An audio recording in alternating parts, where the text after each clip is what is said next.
Meharchandani, volunteering for Youth Empowerment Foundation. I have done BCom in Economics. So, I'll be explaining a very important but simple basic concept of economics, that is demand. Normally, if the prices of the commodity rise, what do? We simply, the normal people, blame the government. That it's because of this government is raising the prices, they have increased the taxes, that's why the price of the commodity is rising. But it's not exactly true. The price of the commodity is determined by the market factors, that is the natural factors of the market. When the price is a combination which is determined by the intersection of demand curve and the supply curve, and the point at which they intersect determines the price. So, how can we as consumers affect that price?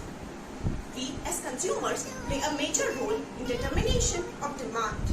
But what do we mean by demand? Demand, just demand means desire, but like I am liking this AC now, does it make it demand? No. Demand also means demand for any commodity to be called as my demand, I should have the willingness and the ability to purchase that product. It is also determined over a period of time. Like example, there is a demand of umbrellas in the rainy season, but we don't demand umbrellas during summer season. So demand is always specified with reference to a period of time. So what we can conclude about demand is that demand is the quantity of a commodity that a consumer is willing and able to buy at a given period of time at a given price. Now, what are the determinants of this demand? The first and the most important factor which determines that how much goods will be purchased is the price of that commodity. The price of the commodity and the demand, they have an inverse relationship with each other, which is also specified by the law of demand. It says that if the price of the commodity increases, the demand of it falls, and vice versa. This is a very common example. What we do, if the price of the commodity in the market is increasing, what we do? We don't purchase it. So, it shows that price and demand have inverse relationship. Second other factor is price of the related goods. Yes, the goods which are related to the product that we want to buy also affect the demand of that product.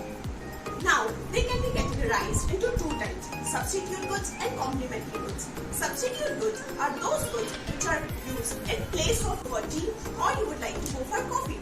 Now, how are the prices of tea and coffee and their demands related? Let's understand it. If the price of the tea rises, so its demand falls. So, because people start switching over to coffee, that is, they have an inverse effect on each other.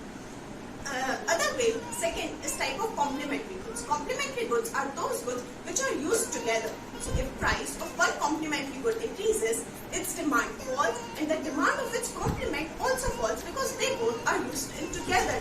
That complementary goods. Now, what can be example of complementary goods? Like tea and sugar, pen and ink, car and petrol, etc. Third is the income of consumer. Obviously, we can buy anything only if we have money. That is, money is the ruling power in today's world.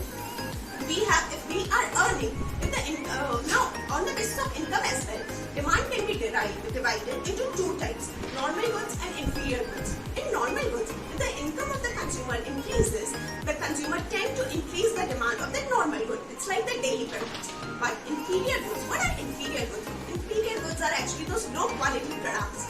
So if the consumer's income increases, the consumer tries to switch over to better quality products, hence their demand decreases. Fourth is taste and preference. Demand of anything depends upon what we like. Taste, preference, fashion, and the modern day world is switching a lot. Fifth is expectation of change in the future price of that product.